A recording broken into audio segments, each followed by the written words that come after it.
കല്യാണസുന്ദരത്തിനും കാരുണ്യാമൃതലോചനം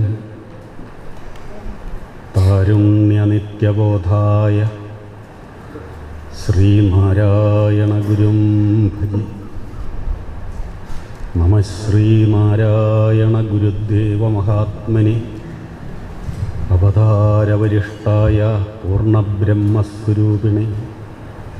ഓം ശാന്തി ശാന്തി ശാന്തി. ഓം സഹനാവവതു സഹനൗ ഭുനക്തു സഹ വീര്യം കരവാവഹൈ തേജസ്വിനാവധീതമസ്തു മാ വിദ്വിഷാവഹൈ. ഓം ശാന്തി ശാന്തി ശാന്തി.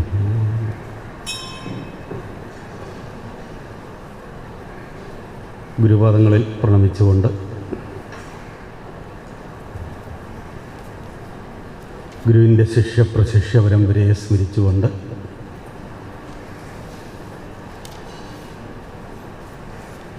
ശ്രീനാരായണ ധർമ്മ പരിപാലന യോഗം കോട്ടയം യൂണിയന് അഭിവാദനങ്ങൾ അർപ്പിച്ചുകൊണ്ട് സ്നേഹനിധികളായ ശ്രീനാരായണ ധർമ്മ പഠന കേന്ദ്രം ഭാരവാഹികളെ, ധർമ്മ പഠിതാക്കളെ, എല്ലാവർക്കും സ്നേഹവന്ദനം.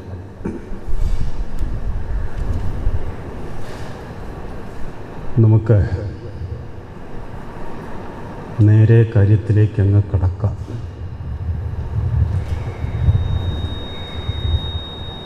ഒരു മാസം മുമ്പ് 1.5 മണിക്കൂർ ദൈർഘ്യമുള്ള ഒരു പ്രഭാഷണം. അപ്പോൾ അതിൻ്റെ ഹെഡ് കണ്ടത് ഗുരുപാദ ദശകമാണ്. ഒരു കൗതുകം തോന്നി.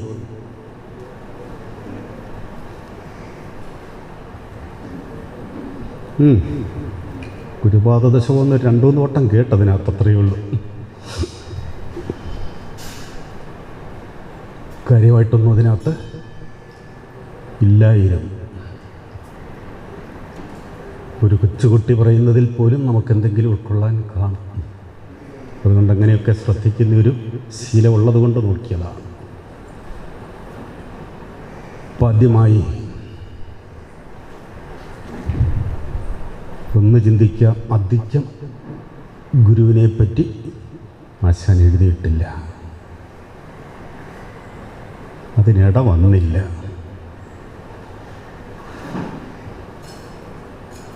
ഒരിക്കൽ കൊച്ചിയിലൊരു സമാജ വാർഷികം കഴിഞ്ഞ് വിശ്രമിക്കുന്ന വേളയിൽ ശ്രീനാരായണ തീർത്ഥ സ്വാമികളുമായിട്ടുള്ള ഒരു സംഭാഷണത്തിൽ അദ്ദേഹം സൂചിപ്പിച്ചത്രേ. അപ്പോൾ ഏതാണ്ടൊരു അന്ത്യഘട്ടമൊക്കെ അടുത്ത് കേട്ടോ. അച്ഛൻ്റെ അന്ത്യഘട്ടമൊക്കെ ഏതാണ്ട് അടുത്ത് വരികയാണ്. വൈക്കം സത്യാഗ്രഹം ആരംഭിച്ചില്ലെങ്കിലും അതിൻ്റെ നാന്ദി കുറിക്കപ്പെട്ട് കഴിഞ്ഞിരുന്നു.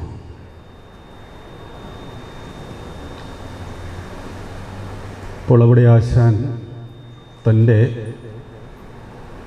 അടുത്ത ഒരു സ്വപ്ന പദ്ധതിയായി പറഞ്ഞത്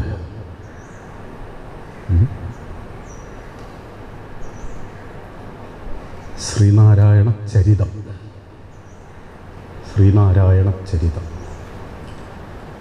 രചിക്കണമെന്നാണ്. ഒപ്പം ഒരു ഈശോപനിഷത്ത്, നമ്മൾ ചിന്തിച്ചിട്ട് പോലും ഇല്ലാത്തൊരു കാര്യമാണ് അത്. ഈ യേശുക്രിസ്തുവിനെ അധികരിച്ചുള്ള ഒരു രചനയാകട്ടോ.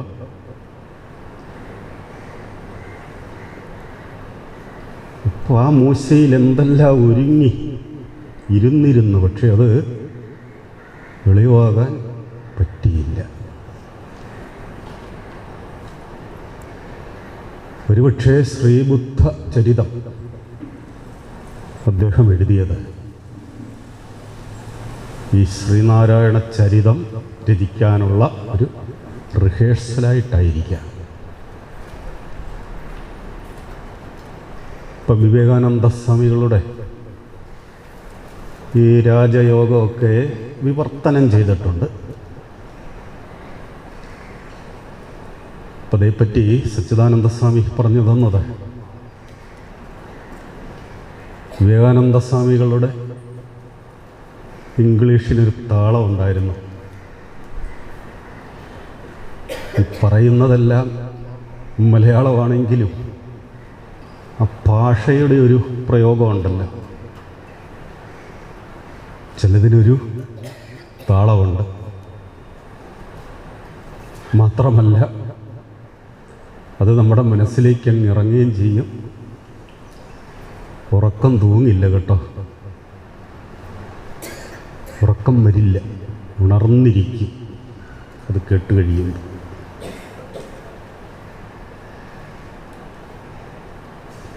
ഭാഷ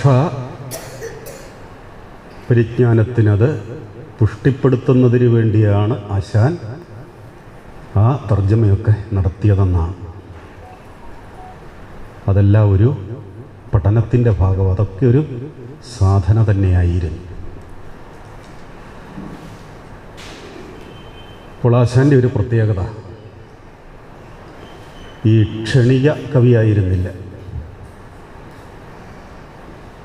ആശാനെക്കുറിച്ച് പലരും പറയുന്നത് ദിവസങ്ങളെടുത്താണ് ചെറുകവിത പോലും പൂർത്തീകരിക്കുന്നത് എന്നാണ്. അതുകൊണ്ട് പെട്ടെന്നൊരാവശ്യം വന്ന ആശാനെ സമീപിച്ചിട്ട് കാര്യമില്ല. പക്ഷേ ഈ ധാരണ ആശാൻ പലപ്പോഴും തിരുത്തുന്നുണ്ട് കേട്ടോ. എങ്ങനെ? കുട്ടികൾ ആശാനെ വന്ദിച്ച് ആലുവയിലെ ഭാര്യാസമേതം താമസിക്കുമ്പോഴാണ്, ദത്താശ്രമത്തിൻ്റെ മാനേജരായിരുന്നു അല്പകാലം. അപ്പം ആ സമയത്ത് ആ സംസ്കൃത സ്കൂളിലെ വിദ്യാർത്ഥികൾ ആശാനെ കണ്ട് വന്ദിച്ച്, അപ്പോൾ അവരൊരാഗ്രഹം അറിയിച്ച്, അപ്പോൾ തിരക്കുകളെക്കുറിച്ച് ആശാനൊന്ന് ആത്മകഥനം ചെയ്തു. അപ്പോൾ ഈ ആഗ്രഹമൊന്നും നടക്കാൻ പോവില്ല എന്ന് കുട്ടികൾ തന്നെ ഉറപ്പിച്ചവർ പോയി. പോയ ചടങ്ങും കഴിഞ്ഞ് തിരിച്ചു വരുമ്പോൾ വാതുക്ക നിൽപ്പണ്ടൊരു കടലാസുമായിട്ട് കൈകാട്ടി വിളിച്ച്. അപ്പം ഗൗരവത്തിൽ ഇങ്ങനെ നോക്കി, ഒരു മൂളലൊക്കെ ഉണ്ട് കേട്ടോ. അപ്പോൾ മൂളി മൂളി മൂളി മൂളി അപ്പം ആ തൃപ്തി മുഖത്ത് കാണാം. പെട്ടെന്ന് തയ്യാറാക്കിയതാണ് എന്ന് പറഞ്ഞ് ആ കടലാസ് കൊടുത്തു. അതിൽ അവരാവശ്യപ്പെട്ട ആ കവിതയുണ്ടായിരുന്നു. കവിതയുടെ പേര് സ്വാമി പറയുകയില്ല, കുറച്ചൊക്കെ അന്വേഷിച്ച് കണ്ടുപിടിച്ചോണം കേട്ടോ. വായിച്ചൊക്കെ പോകുമ്പോൾ ഈ സന്ദർഭം എവിടെയെങ്കിലും മനസ്സിൽ പതിഞ്ഞെങ്കിൽ കേട്ടോ, എല്ലാം ഒന്നും കേൾക്കാൻ നോക്കരുത്. അതെങ്ങനെയാണെന്നറിയാവോ? ഈ പോക്കറ്റ് മണി കൊടുത്ത് പിള്ളേർ പിഴച്ചു പോകുന്നു. അത് പിന്നെ ഒരു ദുശീലമാകും. അയ്യോ, എനിക്ക് ചില സമയത്ത് വരുന്ന ഫോൺ കോള്, ഏതാണ്ടൊരു കിസ് എന്നോട് ചോദിക്കും, എന്തുവാ? അതാണ്ട് ഗ്രൂപ്പിൽ കണ്ടതാ, 5 മിനിറ്റ് കൂടെ ഉള്ള സ്വാമി, അതെന്താണെന്നൊന്ന് പറഞ്ഞു കൊടുക്കണം. സമ്മാനം അവരും കൊണ്ടുപോകും, താനും നമ്മളും കൊണ്ടുപോകും. അതുപോലെയല്ലേ എന്തും ഇങ്ങനെ വിളിച്ചു വെച്ചാൽ മതി, അല്ലെങ്കിൽ സെർച്ച് ചെയ്യുന്ന നല്ലതാണ്. അപ്പം അതുകൊണ്ട് ഈ വായിച്ചൊക്കെ പോകുമ്പോൾ എപ്പോഴെങ്കിലും നിങ്ങൾ വായിക്കുന്നവരാണെങ്കിൽ, അത് ശ്രവിക്കുന്നവരാണെങ്കിൽ, ഈ സന്ദർഭം ഏതാണെന്നോ ഏത് കവിതയാണെന്നോ നിങ്ങൾക്ക് മനസ്സിലായിരിക്കും. അപ്പം പലരുടെ ഉറക്കം പോയി. കാരണം കിള്ളുക എന്ന് പറയുന്നത് നമ്മുടെ ഒരു സ്വഭാവമാണല്ലോ. ഇനി പറയുന്നതൊന്നും ആരും ശ്രദ്ധിക്കാൻ പോകുന്നില്ല. ഇനി ഇതേ ഉടക്കി ഇതേ കടിച്ചു തൂങ്ങും, അതേ അങ്ങ് വിട്. അപ്പം ഇവിടെ 2 ഭാവം കണ്ടു. പെട്ടെന്ന് കവിത രചിക്കാൻ ആശാന് ആവില്ല എന്നുള്ളത് ശരിയായിരുന്നില്ല. ടാഗോർ തിരുവനന്തപുരത്ത് വന്നപ്പോൾ 3 സ്വാഗത ഗാനങ്ങളുണ്ടായിരുന്നു. 3 ഒരെണ്ണം ഇച്ചിരി നീണ്ടതായിരുന്നു, വഞ്ചിപ്പാട്ട് രീതി. വേറൊന്നാണെങ്കിൽ ഈ പാണ്ടി എന്താണ് നാടക ഗാനം പോലെ അതിനെ അനുകരിച്ചുകൊണ്ട് അവിടെയും ആശാന്റെ എന്താണ് ടാഗോർ മംഗളം എന്നൊരു കവിത പെട്ടെന്ന് എഴുതിയതാണ്. സി കേശവനാണത് ആലപിച്ചത്. ഇത് ആസ്വദിച്ചുകൊണ്ട് തന്നെ ഇതാ സദസ്യരിൽ ഏറ്റവും മുമ്പിൽ ആശാൻ ഇരിപ്പുണ്ടായി. നിമിഷ കവിയായിരുന്നെങ്കിലും അദ്ദേഹം ബോധപൂർവം നടത്തിയ സാഹിത്യ പരിശ്രമങ്ങൾക്ക് കാലപരിധി വച്ചിരുന്നില്ല. വർഷങ്ങൾ തന്നെ നീണ്ടു. തിരക്കുണ്ടെങ്കിൽ തിരക്കൊക്കെ കഴിഞ്ഞു മതി, ധൃതിയില്ല. രചന കഴിഞ്ഞോ? ആരെല്ലാമാണോ വായിച്ചു കേൾപ്പിക്കുന്നത് അവർ പറയുന്നതെല്ലാം ഉൾക്കൊള്ളുകയും ചെയ്യും. അപ്പം അവിടെയെല്ലാം സംവാദം നടക്കുന്നുണ്ട്. ഇത് പറയാൻ കാര്യം എന്താണെന്നറിയാമോ? പൂർണ്ണത വരുത്തുവാൻ ആശാൻ ശ്രമിച്ചിരുന്നു. ഏത് കാര്യത്തിൽ? ഏറ്റവും കൂടുതൽ പ്രചാരം നേടിയിരിക്കുന്നത് ഗുരുസ്തവം തന്നെയാണ് കേട്ടോ. ഗുരുസ്തവം ഈ അടുത്ത കാലത്താണ് ഈ ഗുരുപാദ ദശകം എന്നൊന്ന് ഇപ്പോഴും പ്രചാരത്തിലായി എന്ന് പറയാനൊക്കത്തില്ല. ഏതായാലും ഒരു കാര്യമുണ്ട്, കോട്ടയത്തിത് പ്രചാരത്തിൽ.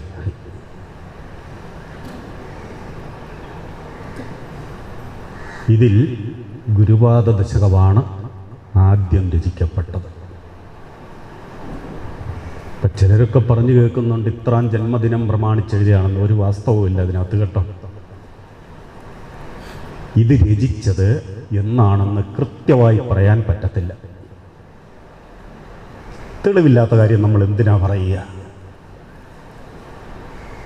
പിന്നെ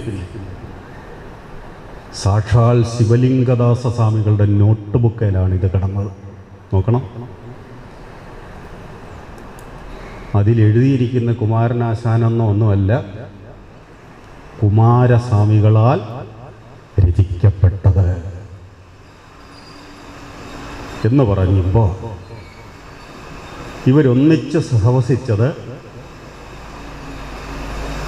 ഏതാനും മാസങ്ങളേ ഉള്ളൂ, ഒരു 1.5 കൊല്ലക്കാലം. സ്ഥിരാന്തേവാസിത്വം അരുവിപ്പുറത്ത്. ഇരുവരും സതീർത്ഥരായിരുന്നു എന്ന് മാത്രമല്ല, ആശാനെ രൂപപ്പെടുത്തുന്നതിൽ പരുവപ്പെടുത്തുന്നതിൽ ഒരു നിർണായക പങ്ക് ശിവലിംഗദാസ സ്വാമികൾക്കുണ്ടായിരുന്നു എന്നുള്ളത് ഇനിയെങ്കിലും നമ്മളൊന്ന് അംഗീകരിക്കണം. ആ ഒരു സഹവാസം വളരെ ഗുണം ചെയ്തു.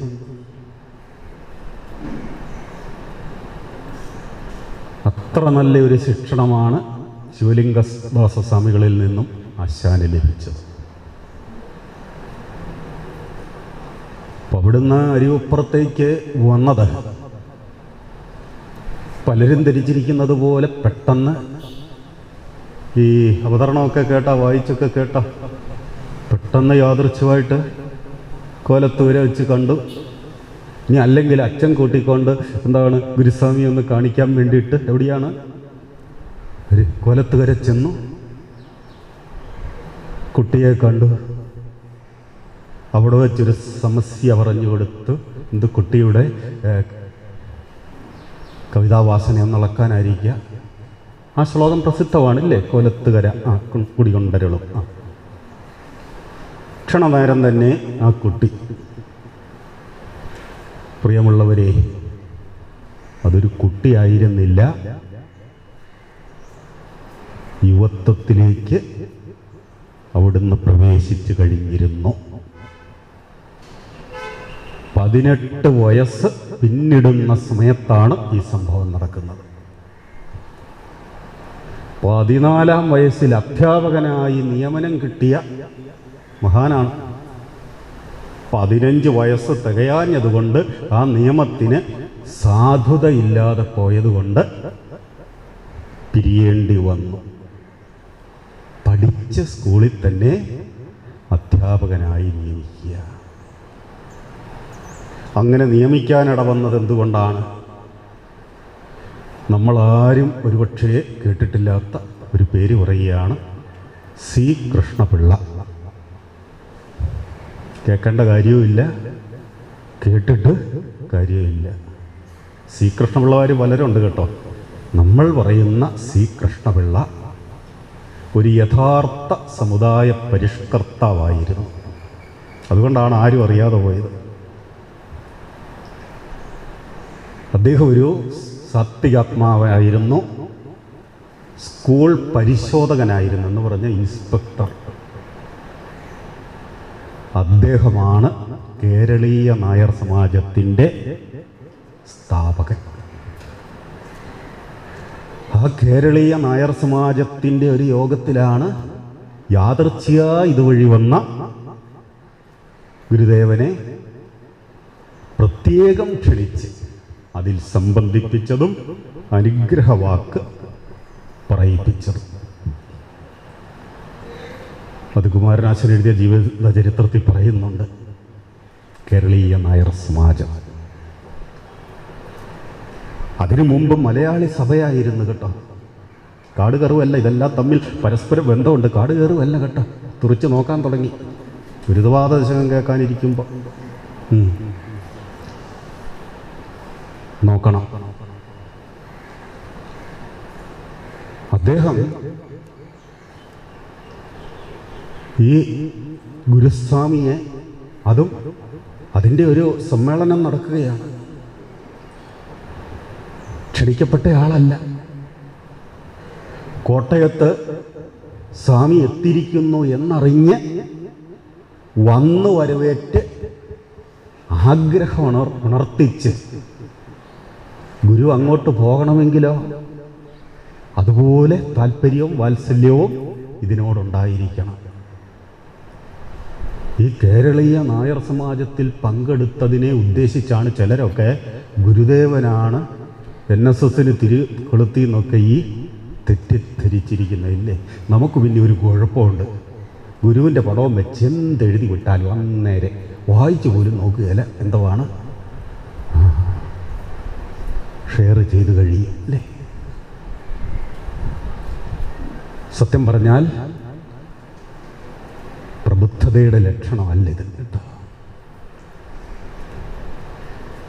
ഇപ്പം ഈ സി കൃഷ്ണപിള്ള ഒരിക്കൽ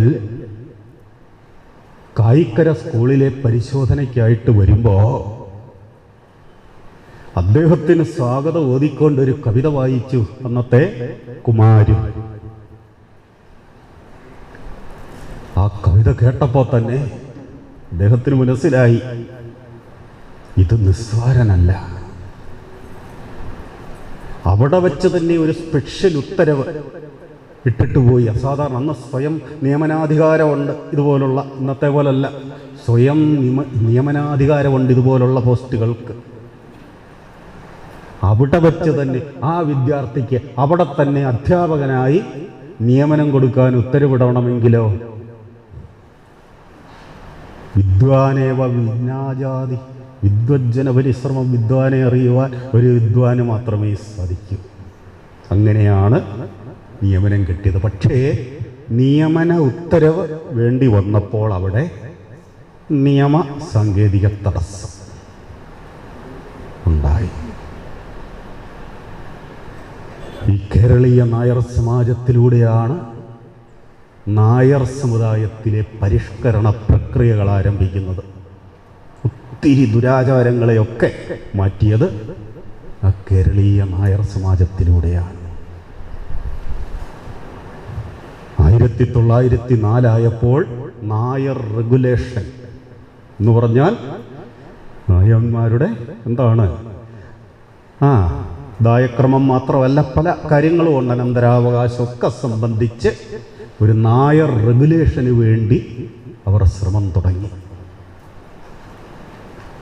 ചുരുക്കി പറഞ്ഞാൽ ഈ സി കൃഷ്ണപിള്ള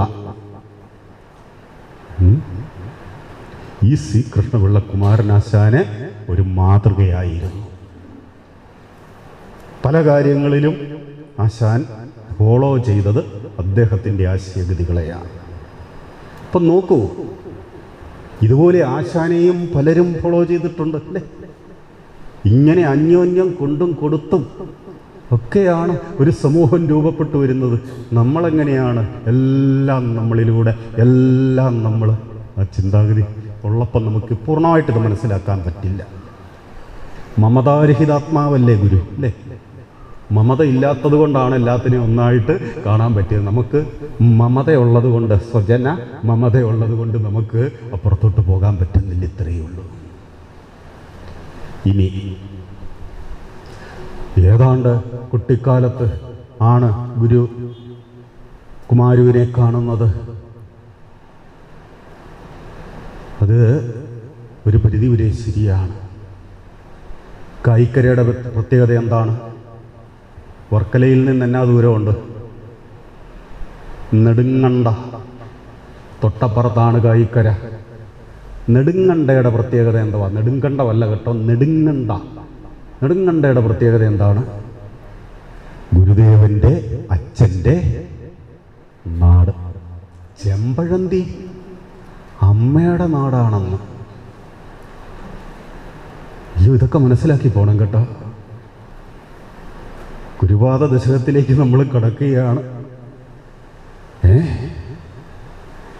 അരുവിപ്പുറം വാസം, അവിടുത്തെ ഒരു അന്തേവാസിയായിട്ട് ഇന്നറിയപ്പെടുന്ന ആശാനല്ല. അന്ന് പ്രഥമ ഘട്ടത്തിൽ എഴുതിയതാണ് ഇത്. ഇതിൻ്റെ ആശയത്തിലേക്ക് നമ്മൾ കടക്കുമ്പോൾ എത്രയോ മുമ്പ് തന്നെ ഇത്ര ആഴത്തിൽ ഗുരുവിനെ അളന്നിരുന്നു. നമ്മൾ അത്ഭുതപ്പെട്ടു പോകും കേട്ടോ. നെടുങ്കണ്ട, അവിടുന്ന് അധികം ദൂരമില്ല കായിക്കരയ്ക്ക്. ചുരുക്കി പറഞ്ഞാൽ ഗുരുവിൻ്റെ ജന്മനാടിനടുത്ത് തന്നെയാണ് ആശാൻ്റെ. ഇനി ഗുരുദേവനായി പുടവ കടുത്തു കൊണ്ടുവന്ന കാളിയമ്മ, അയ്യോ ഇതിനടുത്താണ്. ഈ ബന്ധങ്ങൾ എങ്ങനെയെല്ലാം കിടക്കുന്നു. അഞ്ചുതെങ്ങുമായി ഗുരുദേവനുണ്ടായിരുന്ന ബന്ധം, അഞ്ചുതെങ്ങുമായി ഗുരുദേവനുണ്ടായിരുന്ന ബന്ധം എത്രയോ വട്ടം അവധൂത കാലത്തും ഒക്കെ നടന്ന്. ഇനി ഇതാ വീട്ടിൽ നിന്ന് ചിലപ്പോൾ കാണാതാകുമായിരുന്നു. ഇത് വർണ്ണപ്പള്ളിക്കൊക്കെ പോകുന്നതിന് മുമ്പ് ഒരിടവേളയുണ്ടല്ലോ. പ്രഥമ പാഠങ്ങളൊക്കെ അമ്മാവന്മാരിൽ നിന്നും ഒക്കെ കിട്ടി. വാരണപ്പള്ളിക്ക് പോകുന്ന ഏതാണ്ട് 19-ാം വയസ്സിലല്ലേ. അതിനോടകം അവിടുന്ന് സഞ്ചാരി, ഈ കാലിമൈക്കലും ഈ എന്താണ് വെറ്റിലക്കൊടി കൃഷിയൊക്കെ ഇങ്ങനെ കേട്ടിട്ടില്ലേ? കൃഷികാര്യങ്ങളിലൊക്കെ സഹായിക്കുമായിരുന്നു. ബന്ധുഗൃഹങ്ങളിലൂടെയൊക്കെ, ബന്ധുഗൃഹങ്ങളിൽ ചെല്ലുന്ന കാര്യമേ നമ്മൾ പറയുള്ളൂ. പക്ഷേ പോകുന്ന വഴിക്ക് ജനപദങ്ങളിലൂടെ എന്ന് പറയുന്നതാണ് ശരി. ഇങ്ങനെ കായിക്കരക്കോടിയൊക്കെ കടന്നു പോകുമ്പോൾ കുമാരനാശാൻ്റെ വന്ധ്യപിതാവുണ്ടല്ലോ, നാരായണൻ. രണ്ടുപേരുടെയും പേരൊന്നാണല്ലേ, നാരായണൻ. കാണുമ്പോൾ ആ സാത്വികാത്മാവിനെ വന്ദിക്കാനും നമസ്കരിക്കുവാനുമുള്ള ഹൃദയവികാസം. പലരും ഇങ്ങനെ നടക്കുന്നവരെ നിന്ദിക്കും, ആക്ഷേപിക്കും.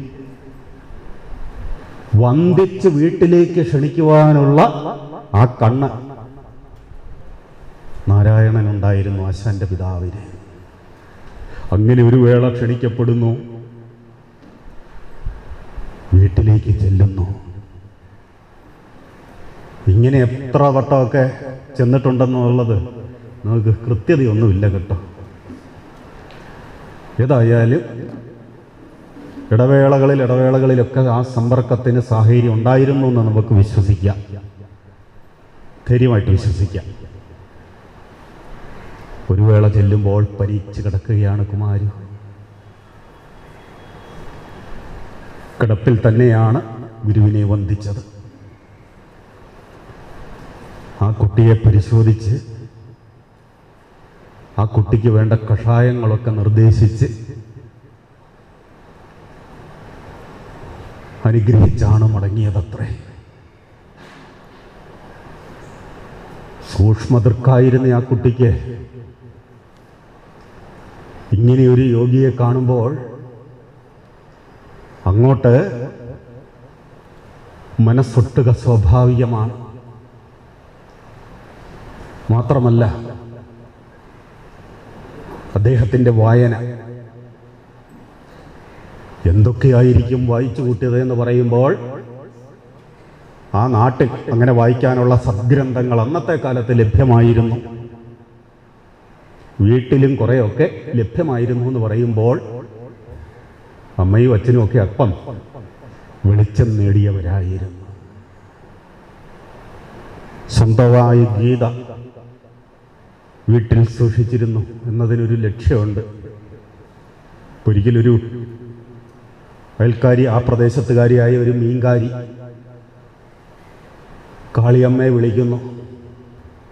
വിളി കേട്ട് ഇറങ്ങി ചെല്ലുമ്പോൾ ആണ്ട് ഇത് കാളിയമ്മയ്ക്കല്ലാതെ വേറെ ആർക്കും ഇല്ലെന്ന് അവർക്കറിയാം. എന്തുവാ? ഭഗവത്ഗീതയുടെ ഒരു പ്രതി. അവരന്താളിച്ചു പോയി. ഇതെങ്ങനെ നിനക്ക് കിട്ടി? ഇവിടെ കിടന്ന് കിട്ടി? കടപ്പുറത്ത് കിടന്നതാണ്. എന്താ സംഭവം? കുമാരു ഇത് എടുത്തോണ്ട് പോയി വായിക്കുക. വായിച്ചിങ്ങനെ ഒരു ഇരിപ്പുരുന്നാണല്ലോ. ഇതൊരു വാൽമീകി തന്നെയായിരുന്നു കേട്ടോ. ദേഹം ചെതലരിച്ചാൽ പോലും അറിയില്ല. അങ്ങനെയൊക്കെ ചില ഉദാഹരണങ്ങളുണ്ട്. അങ്ങനെയുള്ളതിലേക്ക് പോയാൽ പറഞ്ഞാൽ തീരില്ല. ദൈവമേ, ഈ കുട്ടി അവിടെ ഇരുന്ന് വായനയിൽ മുഴുകി വായിച്ചതിനെക്കുറിച്ച് ഇങ്ങനെ വിചാരം ചെയ്തുകൊണ്ട് കടലിലും അതിൻ്റെ രഹസ്യങ്ങളൊക്കെ തേടി ഇങ്ങനെ എഴുന്നേറ്റിഞ്ഞു പോകുന്നു. പുസ്തകം അവിടെ ഇരുന്നു. മീൻകാരി അതിലേ വന്നപ്പോൾ കണ്ടപ്പോഴേ മനസ്സിലായി ഇതിവിടത്തേതാണ്. അങ്ങനെ ഇത് കൊണ്ട് കൊടുത്തന്ന് ശരിക്ക് കേട്ടോ. എന്താണെന്നറിയാമോ? ഈ മീനിട്ട് വരകിയ കൈകൊണ്ടാണ് അവൾ ഇതെടുത്തുകൊണ്ട് വന്നത്. അപ്പം അതിൻ്റെ ഉളുമ്പൊക്കെ അതിൽ പറ്റി ഉദ്ദേശം വരാതിരിക്കും. പരിശുദ്ധമായിട്ട് വന്നു. അന്ന് വഴക്ക് കേട്ടു. അപ്പോൾ ഒന്ന് ഓർക്കണം, ചില വേളകളിൽ ഇത് ഒരു ശ്രദ്ധയില്ലാത്തയാളോ.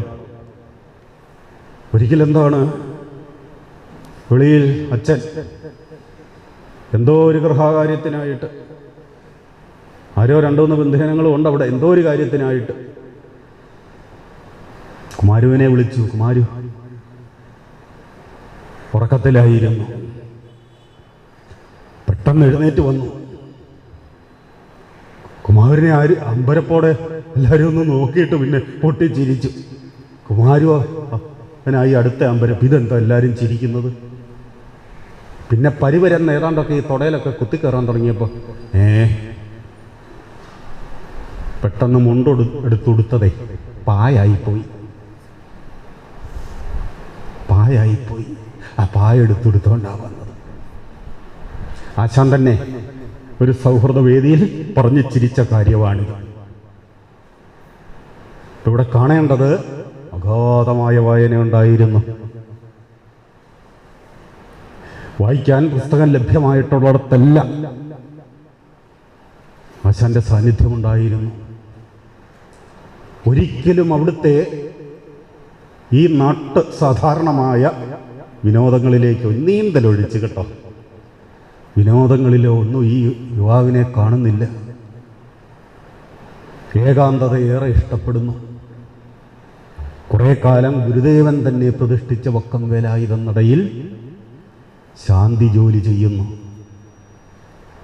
അത് തെറ്റിദ്ധരിക്കരുത്. ഈ ശാന്തി വേലയോടുള്ള ആഭിമുഖ്യം കൊണ്ടൊന്നും അല്ല കേട്ടോ. ആ സന്നിധിയിൽ വിണക്ക് വെക്കുന്ന ആൾക്കെന്തോ ഒരു അസൗകര്യം വന്നപ്പോൾ അത് മുടങ്ങാതിരിക്കാൻ സ്വയം ഏറ്റെടുത്തിയൊരു ഉത്തരവാദിത്വം. അല്ലാതെ ശാന്തി അതങ്ങ് ചെയ്തു എന്ന് മാത്രം. ആ സമയത്തും ചെയ്യുന്നത് എന്താണ്? ദേവദർശനത്തിന് വരുന്നവരെ ഗുരുദേവൻ്റെ ആ മാർഗം തന്നെ ശിഷ്യൻ അന്ന് ശിഷ്യപ്പെട്ടിട്ടില്ലെന്ന് ഓർക്കണം. അവിടെ കൂടി വരുന്ന ആരോട് മതതത്വങ്ങളും അതുപോലെ തന്നെ പുരാണാദികളുമൊക്കെ പറഞ്ഞു കൊടുക്കുക. സത്യത്തിൽ ആശാനെന്ന് പേര് വന്നത് ഇതോടെയാണ് കേട്ടോ. അങ്ങനെയാണ് ആശാനെന്ന് നാട്ടിൽ തന്നെ തുടങ്ങിയ ഒരു വിളിപ്പേരാണിത് കേട്ടോ. ഇപ്പം ഇവിടെ പറഞ്ഞു വരുന്നത് അരുവിപ്പുറത്തെത്തുമ്പോൾ തന്നെ ഏതാണ്ട് കുറേ അധികം ആധ്യാത്മികത കൃതികൾ രചിച്ചു കഴിഞ്ഞിരുന്നു.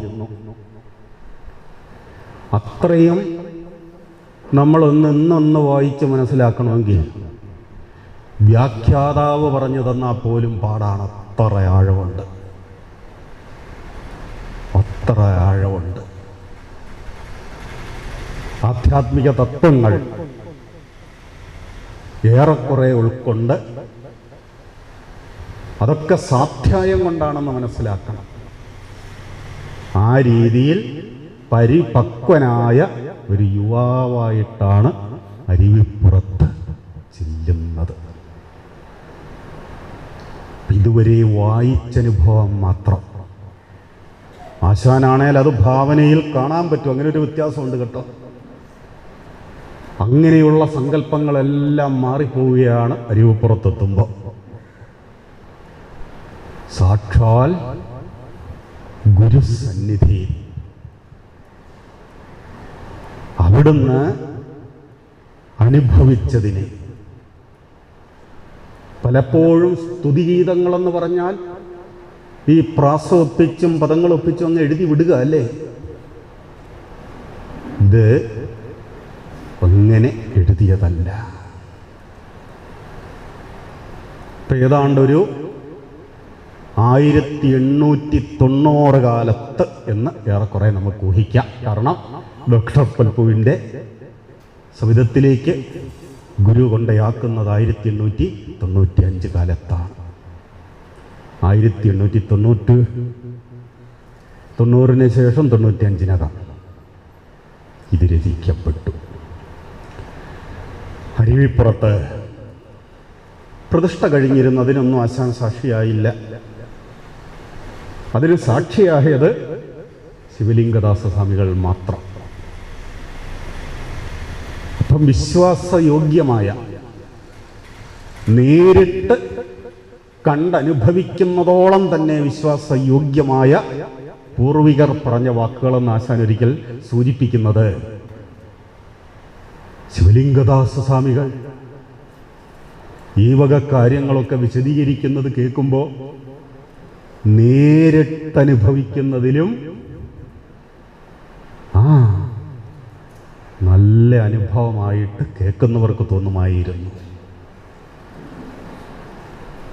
ശിവലിംഗദാസ സ്വാമികൾ പറഞ്ഞാൽ കൺമുമ്പിൽ കാണുന്നത് പോലെ നമുക്കൊക്കെ തോന്നുകയാണ്. ആ ഗുരുവിൻ്റെ, അതും ഒരു ഗുരുവല്ലേ, ആശാനെ സംബന്ധിച്ചിടത്തോളം അതും ഗുരുവാണ്. ആ ഗുരുവിൻ്റെ ശിക്ഷണം. ദൈവമേ, ശിവലിംഗദാസ സ്വാമികളോ അധികം ഒന്നും എഴുതിയിട്ടില്ല, എന്നാൽ കുറേ എഴുതിയിട്ടുണ്ട്. നമ്മളൊന്നും അതേലോട്ട് ആകപ്പാടെ ഒരെണ്ണം നമുക്കറിയാം. എന്താണ്? ഗുരുഷട്കം.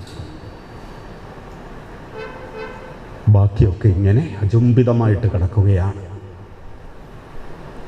പ്രിയമുള്ളവരെ, അവിടെ ശിക്ഷണം കിട്ടിക്കൊണ്ടിരുന്ന കാലമാണ്. അങ്ങനെയും കൂടെ പറയാം.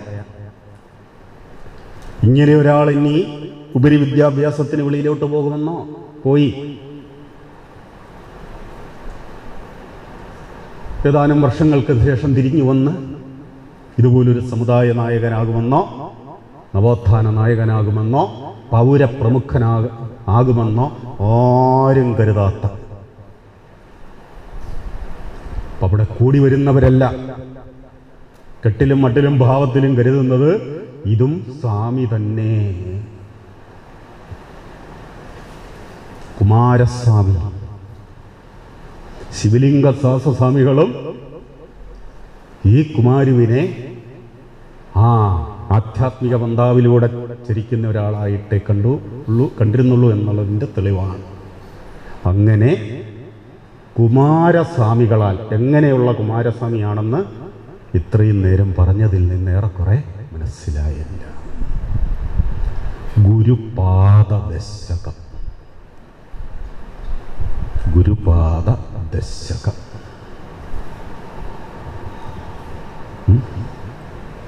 10 പദ്യങ്ങളടങ്ങിയിരിക്കും. ഇത് ഗുരുപാദം എന്നാ പറയുന്നതില്ലേ, പാദം. അപ്പോൾ അവിടെ ആ ശിഷ്യൻ്റെ ഭാവം, ശിഷ്യനെപ്പോഴും പാദാന്തികത്തിലാണില്ലേ, അങ്ങനെയാണ്. ചരണാരവിന്ദങ്ങളെ ആശ്രയിക്കുകയാണ്. താൻ ആശ്രയിക്കുന്ന ഏതിനെയോ എന്തിനെയോ അതിനെയാണ് വർണ്ണിക്കുന്നത്. പാദത്തിൻ്റെ പ്രത്യേകത എന്താണ്? അതിപ്പം അല്ലേ, ഇപ്പം നമ്മൾ ആസ്പദം ആക്കി എന്നൊക്കെ പറഞ്ഞു കേട്ടിട്ടില്ലേ, നമ്മൾ പറയല്ലേ, ആസ്പദമാക്കി. അടിസ്ഥാനം, വേര് കേട്ടോ, അതില്ലെങ്കിലൊന്നുമില്ല. വടവൃക്ഷവും നിലനിൽക്കണമെങ്കിൽ വടവൃക്ഷത്തെ പോലെ തന്നെ എന്താണ് അടിസ്ഥാനം ഉണ്ടായിരിക്കണം, ഇല്ലെങ്കിൽ നിലനിൽപ്പില്ല.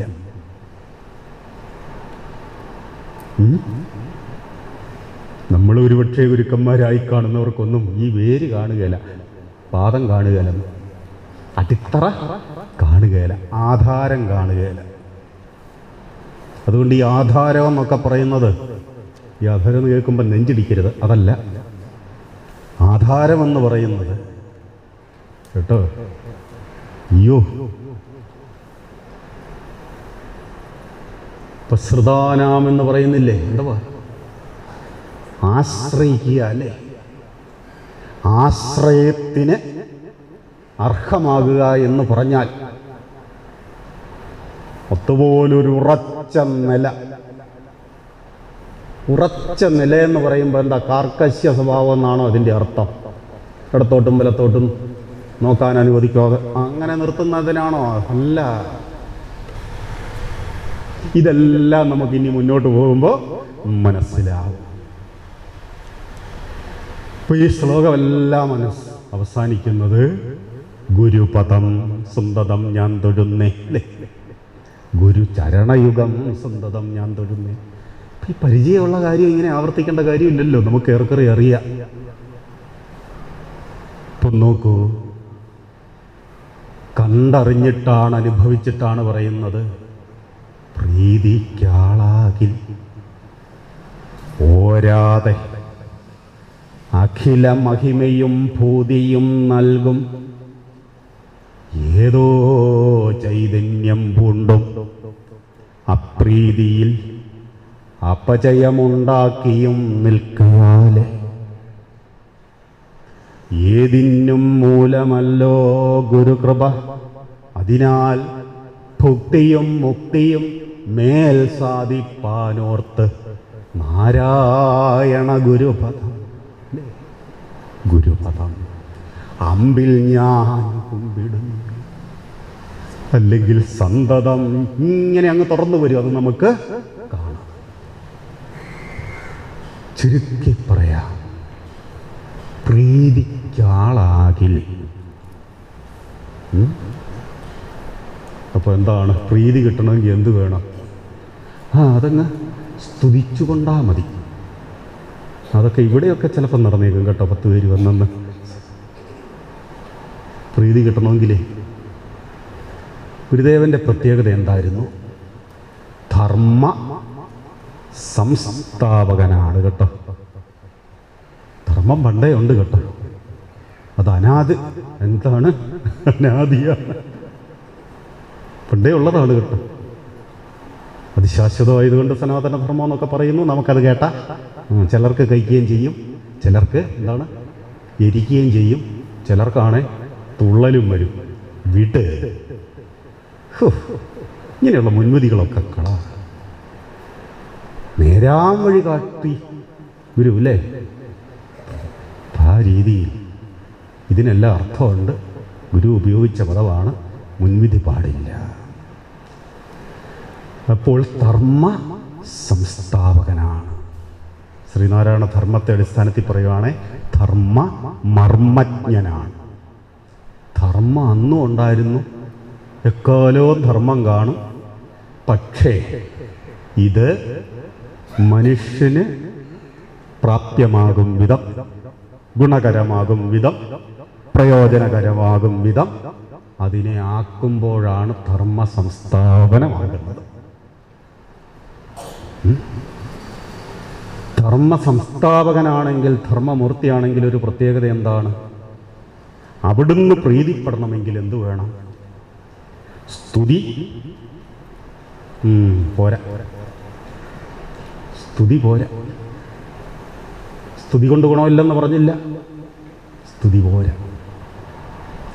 ഇപ്പോൾ ഇവിടെ വേണ്ടത് തൃപ്തിപ്പെടണം കേട്ടോ. ഇപ്പോൾ ഒരു വൈദ്യൻ തൃപ്തിപ്പെടുന്നത് എപ്പോഴാണ്? ഇതാ കൽപ്പിച്ചു കൊടുത്തു, അതിൻ്റെ അല്ലേ, ഔഷധം കൽപ്പിച്ചു കൊടുത്തു, പദ്യവും നിർദ്ദേശിച്ച് ഔഷധ സേവയും പദ്യപാലനവും അല്ലേ, അത് നിർവഹിക്കുമ്പോൾ അയാൾക്കുണ്ടാകുന്ന രോഗശമനമുണ്ടല്ലോ. വൈദ്യൻ തൃപ്തനാകുന്നത് അപ്പോഴേ, അതിനാണ് തൃപ്തി എന്ന് പറയുന്നത് കേട്ടോ.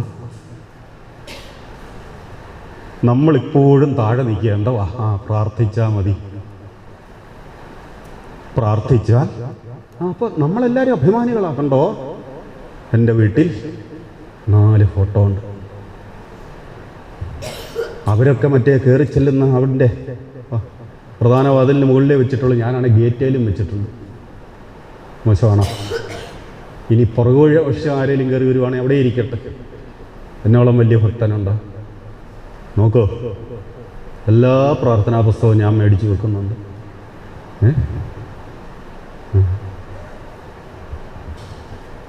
അപ്പം നമ്മളിപ്പോൾ കൂടുതൽ സ്തുതിക്കുക, കൂടുതൽ അങ്ങനെ ഇതൊന്നും വേണ്ടെന്നല്ല പറഞ്ഞത് കേട്ടോ, വേണ്ടെന്ന് പറഞ്ഞില്ല.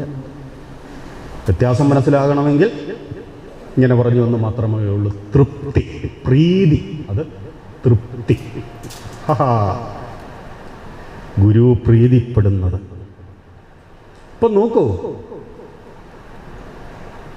ഗുരു കൽപ്പിച്ച ഒരു അഭിവൃദ്ധി മാർഗം, അത് ആന്തരികമായിരിക്കാം, ഭൗതികമായിരിക്കാം. ഗുരുവിനെ പ്രാർത്ഥിച്ചാലും പ്രാർത്ഥിച്ചില്ലെങ്കിൽ ഇത് ഫലിക്കണമെങ്കിൽ അതിനെ അനുസരിക്കുക എന്ന് പറയും. ആന്തരികമായിട്ടാണെങ്കിൽ അനുസന്ധാനം ചെയ്യുക എന്ന് പറയും.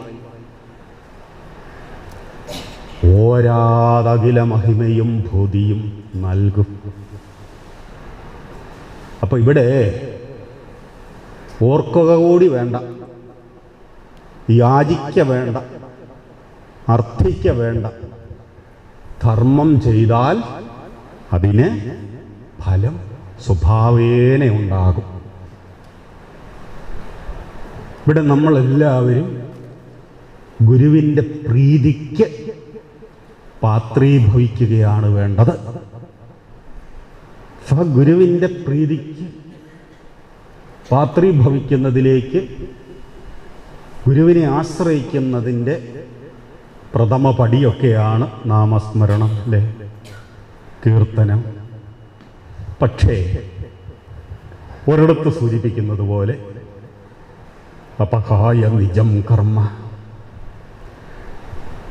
ചെയ്യേണ്ട കർമ്മങ്ങളെക്കുറിച്ച് ഞാൻ പറഞ്ഞു തന്നിട്ടുണ്ടെന്ന് ഇത് ഗവനിക്കാതെ അതൊക്കെ അങ്ങ് മാറ്റി വെച്ചിട്ട് കൃഷ്ണ കൃഷ്ണേതി വാദിന, കൃഷ്ണ കൃഷ്ണ എന്നിങ്ങനെ ജീവിച്ചുകൊണ്ടിരിക്കുന്നു. തേഹരീർ ദക്ഷിണപ്പാപ, ഇങ്ങനെയുള്ളവർ എന്നെ എന്നെ നിന്ദിക്കുകയാണ് ചെയ്യുന്നത്. കാര്യം നിങ്ങൾ സ്തുതിച്ചുകൊണ്ടിരിക്കുക, പക്ഷേ ഞാൻ കാണുന്നതോ അത് നിന്നെയായിട്ടാണ്. എന്താ ചെയ്യാൻ പറഞ്ഞത് ചെയ്യാതെ എന്നെ സ്തുതിച്ചുകൊണ്ടിരിക്കുന്നു. കുറിപ്പടി വെച്ചുള്ള മരുന്ന് കഴിക്കാതെ വൈദ്യരെ സ്തുതിച്ചുകൊണ്ടിരുന്നാൽ എങ്ങനെ രോഗം മാറും? അത്രയേ ഉള്ളൂ. അപ്പോൾ അതുകൊണ്ട് പ്രീതിക്ക് പാത്രമാകുക. അവിടെ നമ്മൾ ഫലത്തെ ആഗ്രഹിക്കേണ്ട. ഫലം വേണമെന്ന് ഉള്ളിൽ ഒരു ചിന്തയേ വേണ്ട, വ്യാകുലത വേണ്ട. പ്രീതിക്ക് പാത്രമായാൽ സൃഷ്ടാവിനറിയാം, അല്ലെങ്കിൽ ശരണ്യനറിയാം, ശരണമടയുന്നവൻ്റെ എല്ലാം. അത് നമുക്ക് മുമ്പോട്ട് മനസ്സിലാകും കേട്ടോ. ഈ ആശാൻ്റെ ഒരു പ്രത്യേകതയുണ്ടല്ലോ, ഇതിനകത്തെ ഓരോ പദവും ഇരുന്ന് ചിന്തിക്കാൻ മോനും മാത്രമുണ്ട് കേട്ടോ. യുക്തമായ പദങ്ങളെ ആശാൻ വിനിയോഗിക്കും. യുക്തമായ പദം. ഒരു സങ്കല്പത്തിൽ തന്നെ പല പദങ്ങളുണ്ടല്ലോ. യുക്തമായ പദം എങ്ങനെ ഉപയോഗിക്കുന്നു, ഇതൊക്കെ ഒരു കൗതുകത്തിന് സമയമൊക്കെ ഉള്ളവർ, അതിനൊക്കെയുള്ള ഇതുള്ളവരും ചിന്താശേഷിയുള്ളവരും അങ്ങനെയും കൂടെയൊക്കെ ഒന്ന് ചിന്തിച്ച് പൊക്കോണം കേട്ടോ. അപ്രീതിയിൽ അപജയമുണ്ടാകും. അപജയം പ്രത്യേകിച്ച് പറയേണ്ട കാര്യമില്ലല്ലോ. അപ്പോൾ ഗുരു നിന്ന കാണിച്ചവർക്കുണ്ടായ ശാപോ ഇങ്ങനെയൊക്കെയാണ് നമ്മളിങ്ങനെ ധരിച്ചു വച്ചിരിക്കുന്നത്. ഇച്ചിരൂടെ വിശാല അർത്ഥത്തെ നമ്മളിതിനെ ഉൾക്കൊള്ളാൻ ശ്രമിക്കുക. പ്രീതിക്ക് പാത്രമായാൽ അഖില മഹിമയും ഭൂതിയും. അപ്പം മഹിമയെന്ന് പറഞ്ഞാൽ ഈ ശ്രേഷ്ഠതയെന്നൊക്കെ പറയുമ്പോൾ എന്തെല്ലാം ഗുണങ്ങളുണ്ടോ ആ ഗുണങ്ങളെല്ലാം വിളങ്ങുമ്പോഴാണ്, പൂർണ്ണമായും വിളങ്ങുമ്പോഴാണ് ഒരുവൻ മഹാനായിത്തീരുന്നത്, മഹത്വമുള്ളവനായിത്തീരുന്നത്. ദോഷം ഒരു കടുകോളം ഉണ്ടോ? അയ്യോ, ഒരു കുപ്പി തേനിനകത്തൊരു തുള്ളി, അളവ് തേനാ കൂടുതൽ, പക്ഷേ വെള്ളോളവേ ഉള്ളൂ. ഏതാണ് തേന്? തീർന്നില്ലേ? അതുകൊണ്ട് മഹിമ വേണ്ടതെല്ലാം നമ്മിലുണ്ടായിരിക്കുമ്പോൾ, ഗുണങ്ങൾ നമ്മിലുണ്ടായിരിക്കുമ്പോൾ നമ്മൾ മഹത്വമുള്ളവരാകുന്നു. അഖില മഹിമയും ഇതാ ഗുരുവിലൂടെ നമുക്ക് ലഭിക്കും. മറ്റേതങ്ങനല്ല. ദേവതകളിൽ നിന്ന് നിശ്ചിതമായ ചില ഗുണങ്ങളെ കിട്ടൂ കേട്ടോ, പലയിടങ്ങളിൽ പോകണം. ഇതങ്ങനല്ല. അഖില മഹിമയും ഭൂതി, ഐശ്വര്യം, ഭൗതിക ഐശ്വര്യങ്ങൾ നൽകും. ഏതോ എന്ന് പറഞ്ഞാലേ അവർണ്ണനീയമായ അങ്ങോട്ട് വിശദീകരിക്കാനാവാത്ത എന്നങ്ങോട്ട് സ്തരിച്ചുകൊണ്ടാൽ മതി. ഏതോ ചൈതന്യം പൂണ്ടും. ഭഗവത് മഹിമകളെ പലരും വർണ്ണിച്ചിട്ടില്ലേ? ഇത് അങ്ങനെ വർണ്ണിക്കാൻ പറ്റുന്നില്ല. ഏതോ ചൈതന്യം പൂണ്ടും അപ്രീതിയിലപജയമുണ്ടാക്കിയും നിൽക്കയാലെ. ധർമ്മോ രക്ഷതി രക്ഷിത എന്ന പഴയ വാക്യം. ധർമ്മത്തെ രക്ഷിച്ചാൽ ധർമ്മം നമ്മളെയും രക്ഷിക്കും. ധർമ്മത്തെ രക്ഷിക്കാതിരുന്നാലോ? രക്ഷിക്കുക എന്ന് പറഞ്ഞാൽ എന്താ? കൊട്ട മൂടിയിടുക, പത്താഴത്തിലിട്ട് കൂട്ടുക, അതാണോ രക്ഷ? അയ്യോ, അത് സൂക്ഷ്മമാണ് കേട്ടോ. രക്ഷിക്കുക ഇവിടെ എന്താണ്? ആ അർത്ഥത്തിലാണ് ഇതിനെ രാഷ്ട്രമെന്ന് പോലും പറയുന്നത് കേട്ടോ. പാലിക്കേണ്ടത് പാലിക്കപ്പെടുമ്പോഴാണ് രാഷ്ട്രം. പാലിക്കേണ്ടത് നമ്മളെല്ലാവരും പാലിക്കുമ്പോഴാണെന്ന് ഇത് രാഷ്ട്രമാകുന്നത്. ഇത് എന്തെല്ലാം ലംഘിക്കാവോ അതാണ് മിടുക്കെന്ന് കരുതുന്നു കേട്ടോ. ഈ രക്ഷ, അതാണ് രക്ഷിക്കുന്നത്. ഏതോ അതാണ് രാഷ്ട്രം കേട്ടോ. അപ്പോൾ ഇവിടെ ധർമ്മത്തെ രക്ഷിക്കുക എന്ന് പറഞ്ഞാൽ അതിനെ പാലിക്കുക. പാലിക്കാതിരിക്കുന്നവർക്ക് അപജയം ഉണ്ടാകുമെന്ന് അത്രയേ ഉള്ളൂ. ഇതാ നോക്കൂ, ആഹാരം കഴിക്കുന്നവനല്ലേ ഊർജം കിട്ടും, ആഹാരം കഴിക്കാത്തവന് ക്ഷീണവും പറ്റും. അത്രയും അർത്ഥമാക്കിയാൽ മതി. അവിടെ എന്ത് ആഹാരം ഉണ്ടാക്കിയ ആൾക്ക് വല്ല റോളും ഉണ്ടോ? കഴിച്ചവൻ അതിൻ്റെ മേന്മയുണ്ട്, കഴിക്കാത്തവന്. പഠിച്ചവന് വേലയിൽ സാമർഥ്യം ഉണ്ടാകൂല്ലേ? പഠിക്കാത്തവനോ അവൻ്റെ സകലതും അല്ലേ വികലമായിരിക്കും. അത്രയേ ഉള്ളൂ. അപ്പം എന്താ വേണ്ടത്? ആശ്രയിക്കുക അല്ലേ? അതാണ് വേണ്ടത്. ആശ്രയിക്കുക, അത്ര മാത്രം ചെയ്താൽ മതി. ഏതിനും മൂലമല്ലോ ഗുരുകൃപ, ഏതിനും മൂലമല്ലോ ഗുരുകൃപ. അത് കൂടുതൽ വിശദീകരിക്കുന്നില്ല. ഗുരുകൃപ, കൃപാലു. അപ്പം അവിടെ വേറൊരു പ്രത്യേകതയുണ്ട്. ആർജിക്കുക മാത്രമല്ല, അവര് കൊടുക്കുക കൂടി ചെയ്യുന്നുണ്ട്. ഇപ്പം എല്ലാം ഇങ്ങനെ സമ്പാദിച്ചങ്ങോട്ട് കൂട്ടിയിട്ട് ആർക്കും ഒരു ഗുണമില്ല, തീർന്നില്ലേ? കൃപ എന്ന് പറഞ്ഞാൽ എന്താണ്?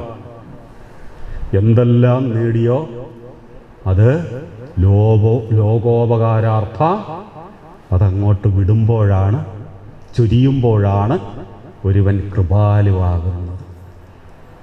അതാണ് ആദ്യം സൂചിപ്പിച്ചതുപോലെ അവരിന് വേണ്ടി അഹർനിശ പ്രയത്നം, കൃപണത വിട്ട്. മറ്റേത് ഈ ഞാനിത് പഠിപ്പിച്ച, അയ്യോ നിങ്ങളും പഠിക്കുകയല്ലേ, നിങ്ങൾ പഠിച്ചു കഴിഞ്ഞാൽ പിന്നെ എൻ്റെ ചാൻസ് പോയി, ഇനി വിളിക്കുമോ ആരെങ്കിലും, അതുകൊണ്ട് ഞാൻ പഠിപ്പിക്കുന്നില്ല. അതാണ് കൃപണത. മറ്റേതങ്ങനല്ല, ചൊരിയുകയാണ്. ചൊരിയും തോറും കൂടുകയാണില്ലേ, കൂടുന്തോറും വ്യാപിക്കുകയാണ്. ഗുരുകൃപ. അപ്പോൾ ഒന്ന് ഓർക്കണം, നാം ആശ്രയിക്കുന്നത് ഒരു കൃപാലുവിനെയാണ്. ഓരാതെ തന്നെ സകലതും ഇങ്ങോട്ട് തരികയാണ്. യാചിക്കണ്ട, അർത്ഥിക്കണ്ട, ആഗ്രഹിക്കണ്ട. കുഞ്ഞിൻ്റെ ആവശ്യം അറിഞ്ഞമ്മ അല്ലേ പെരുമാറും അല്ലേ? കുഞ്ഞിൻ്റെ ആ ഭാവം കാണുമ്പോൾ അറിയാം അതിന് വിശക്കുന്നുണ്ട്, ഉറങ്ങണം. അപ്പം അത് നമുക്ക് മുമ്പോട്ട് കാണാം. ഏതിനും മൂലമല്ലോ ഗുരുകൃപ, അതിനാൽ ഭുക്തിയും മുക്തിയും. അതൊരു പോയിൻ്റാകട്ടോ. ഭുക്തി, ഈ ഭൗതിക ഐശ്വര്യങ്ങൾ കേട്ടോ. മുക്തി എന്ന് പറഞ്ഞാലോ ആന്തരികമായ പൂർണ്ണതയെന്ന് കരുതിക്കോ, ആത്മീയതയാണത്. ആന്തരിക നിറവ്, തെളിവ്. അപ്പം ഗുരുവിന് മാത്രമുള്ളൊരു സുവിശേഷമാണ്. മറ്റേ വിശ്വസാരമന്ത്രത്തിൽ കേൾക്കാൻ മേലെ ഭക്തി മുക്തി പ്രദാതാച തസ്മൈ ശ്രീ ഗുരവേ നമഃ. അപ്പോൾ ഇവിടെ ഒരു കാര്യം ഓർത്തുകൊള്ളണം. ഭക്തി മാത്രം കിട്ടിയാൽ, പുരാണങ്ങളിൽ കാണുന്ന തപസ്സൊക്കെ ഉണ്ടല്ലോ, എന്താ ശക്തി കിട്ടണം, ലോകൈകനാഥനാകണം, ഓരോരോ ആവശ്യങ്ങളാണ് തപസ്. അത് ദേവതകൾ പ്രദാനം ചെയ്യുകയാണ്. പക്ഷേ വരം മേടിച്ചവരുടെയൊക്കെ അവസ്ഥ കണ്ടോ? വരം കൊടുക്കുന്നയാൾ തന്നെ പിന്നീട് അവതരിച്ച് എന്ത് ശ്രമപ്പെട്ടാണ് ഇവൻ്റെ മതം ഒന്ന് അടക്കിയത്, അല്ലെങ്കിൽ അവനും നശിപ്പിച്ചത്. ഉള്ളതല്ലേ? അവിടെ എന്താ പറ്റിയത്? ഭുക്തി മാത്രമേ ഉണ്ടായിരുന്നുള്ളൂ, മുക്തിയില്ലായിരുന്നു. മുക്തി അവസാനം സിദ്ധി കൂടുന്നത് എന്നുള്ള അർത്ഥത്തിലേ നമ്മൾ മുക്തിയെക്കുറിച്ച് അല്ലേ, എല്ലാത്തിൽ നിന്നും അങ്ങോട്ട് മുക്തമായി എന്ന് പറഞ്ഞാൽ ജീവിതം അവസാനിപ്പിച്ചു കഴിഞ്ഞാൽ പിന്നെ ഒന്നും അറിയണ്ടല്ലോ. അതിനെ മുക്തിയായിട്ട് അങ്ങനെ തെറ്റിദ്ധരിക്കാവോ? ജീവിച്ചിരിക്കുമ്പോൾ തന്നെ മുക്തരാവണം. എന്തിൽ നിന്ന്? സകല പാപങ്ങളിൽ നിന്ന് എന്നൊറ്റയടിക്കങ്ങ് പറയാം. സകല പാപങ്ങളിൽ നിന്ന്. പാപം എന്ന് പറഞ്ഞാൽ അരുതാത്തത് ചെയ്യുന്നതിന് നമുക്ക് കിട്ടുന്ന ഫലം പാപം, അല്ലാത്തത് പുണ്യം. ഇപ്പം പാപം ഉണ്ടാകാതിരിക്കണമെങ്കിൽ അരുതാത്തത് ചെയ്യാതിരിക്കണം. പുണ്യം ലഭിക്കണമെങ്കിൽ വിധിക്കപ്പെട്ടിട്ടുള്ളത് മുമ്പേ പറഞ്ഞ ധർമ്മം അല്ലേ, പ്രീതി, ഗുരുവിൻ്റെ പ്രീതിക്ക് പാത്രമാകണം. ഗുരുവിൻ്റെ പ്രീതിക്ക് പാത്രമാകുക എന്ന് പറഞ്ഞാൽ പുണ്യം നേടുക അല്ലേ. ഓർക്കൂ, നീ എൻ്റെ സകല പാപങ്ങളെയും കവർന്നെടുത്തുകൊണ്ട് എനിക്ക് നിന്റെ പരമാനന്ദം നൽകണമേ. എല്ലാം കൂട്ടിവെട്ടി ചിന്തിച്ചോണം കേട്ടോ. പോയിന്റുകൾ മാത്രം തന്നു പോവുകയാണ്. എനിക്ക് നിന്റെ പരമാനന്ദം നൽകണം. അപ്പോൾ മുക്തി കിട്ടാതെ, മുക്തി കിട്ടുക എന്ന് പറഞ്ഞാൽ അവൻ അത്യാഗ്രഹം കാണുകയല്ലേ, അസൂയ കാണുകയില്ല, മത്സരബുദ്ധി കാണുകയില്ല, സമനില കാണുമെന്ന് ഒറ്റ നിലയ്ക്ക് അങ്ങ് പറയാം. സമനില.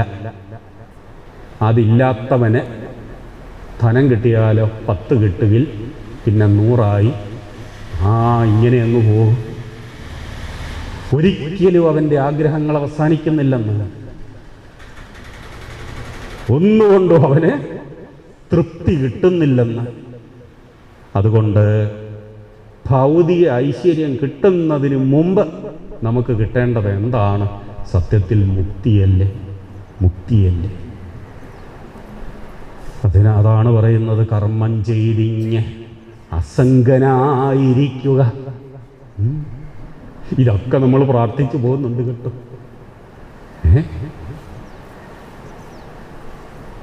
ആശിക്കരുതാരുടെയും ധന.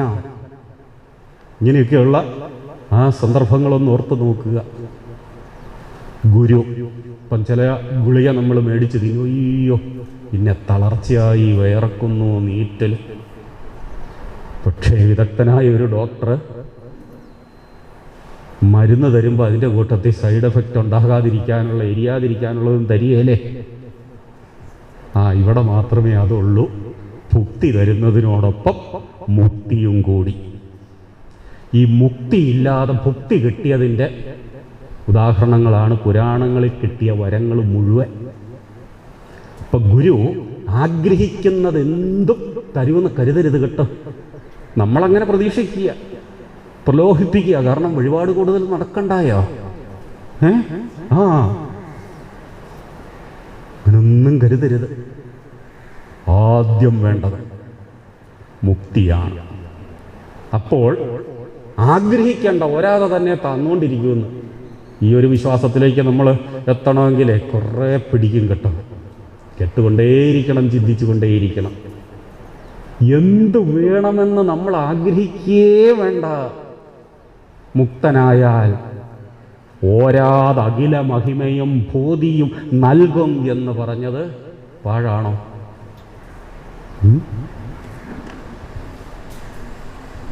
മേൽ സാധിപ്പാനോർത്ത് എന്ന് പറഞ്ഞാൽ എക്കാലത്തേക്കും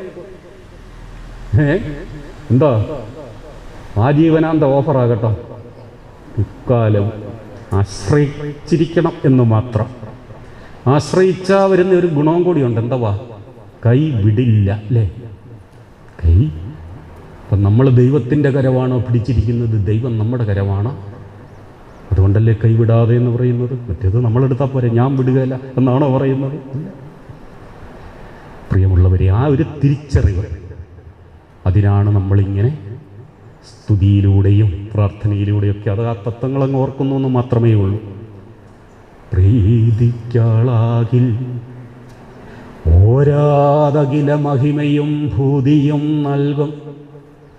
ഏതോ ചൈതന്യം പൂണ്ടും അപ്രീതിയിൽ അപജയമുണ്ടാക്കിയും നിൽക്കയാൽ ഏതിനും മൂലമല്ലോ ഗുരുകൃപ. അതിനാൽ ഭുക്തിയും മുക്തിയും ഏതിനും മൂലമല്ലോ എന്ന് പറയുമ്പോൾ ഓർക്കണം കേട്ടോ. ഇത് ഉറച്ച പാറയിൽ പട്ടുത്തുയർത്തുന്ന പോലെയാ കേട്ടോ. ഏതാ?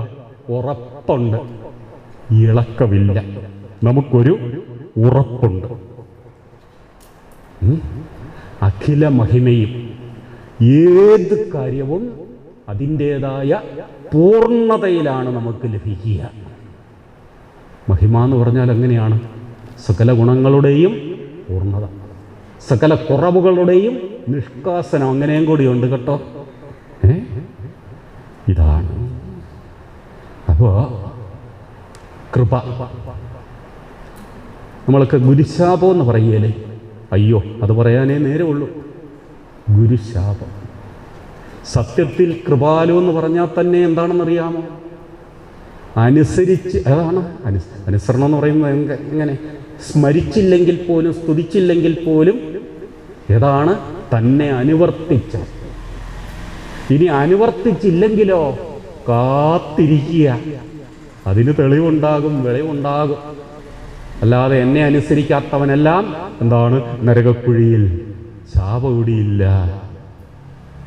ഇത്ര ശുഭപ്രതീക്ഷ വെച്ച് പുലർത്തുന്ന മറ്റൊരു ദർശനമില്ല. എങ്ങനെ ദുഷ്ടനിൽ ദുഷ്ടനായിക്കൊള്ളട്ടെ, നിനക്കൊരു വേള തെളിച്ചമുണ്ടാകും, വെളിച്ചമുണ്ടാകും. കാത്തിരിക്കുക, കാത്തിരിക്കുക, അല്ലാതെ ശാപവിടിയില്ല. കൃപയെന്ന് പറഞ്ഞാൽ ഒരു ഈ ദൈവകോപം എന്നൊക്കെ കേൾക്കുന്നില്ലേ? എടാ, പുഷ്പത്തിനാട്ട് മുടി കടന്നാൽ മതി, ഒരു നേരം ഒന്ന് മന്ത്രം തെറ്റിയാൽ മതി, അപ്പം തന്നെ അവിടെ അവലക്ഷണമായി, അടയാളങ്ങളായി, പരിഹാരമായി അല്ലേ? ഇവിടെ നോക്കൂ, ഒരു പ്രതികാരേച്ഛയുമില്ല, ഒരു പരിഭവവുമില്ല. കുട്ടികൾ കാണിക്കുന്ന ബാലാചാബല്യങ്ങളെയൊക്കെ അമ്മമാര് ഇതൊക്കെ മാറിക്കൊള്ളും, ബുദ്ധി ഉറയ്ക്കും, അവർ തിരിച്ചറിവുണ്ടാകും അല്ലേ? അതുവരെ കിടക്കയിൽ മൂത്രമൊഴിക്കുന്നതും ഒക്കെ നമ്മൾ സഹിക്കില്ലല്ലോ. അവിടെ ശപിക്കുക ഇല്ല, ദൈവമേ, അത് പിന്നാലെ വരുന്നുണ്ട്. അതുകൊണ്ട് ഗുരുകൃപ, ഗുരു ഒരിക്കലും ശപിക്കില്ല. പാപികളിൽ വെച്ച് കുട്ടിയ പാപിയാണെങ്കിൽ പോലും ആർക്കും അറിവതിനിങ്ങനെ ആർക്കും ഓതിടണമെന്നല്ലേ മറ്റൊരിടത്ത് അവിടുന്ന് പറയുന്നത്. ആരെയും തള്ളിയിട്ടില്ല. ഈ ആശാൻ തന്നെ ഒരിക്കൽ പാടിയതെന്താണ്? മഹാവനം നിൻമലർവാടിയാക, മുള്ളൊക്കെയും നൽമുകുളങ്ങളാക, മഹേശ നിൻ സന്നിധി കൊണ്ട് ദുഷ്ടമൃഗങ്ങളും ഗായക ദേവരാക. ദുഷ്ടരെ നിഗ്രഹിക്കുകയായിരുന്നോ? ദുഷ്ടരെ കൂടി ഗായക ദേവരാക്കുക. ഇവിടെ ഗുരു കാണിച്ചു തരുന്ന ഒരു മാർഗമുണ്ട്. ഗുരുവിന് ആ ഉറപ്പുണ്ട്, പൂർണ്ണതയുണ്ട്, ഗുരുത്വമുണ്ട്. എന്താണ്?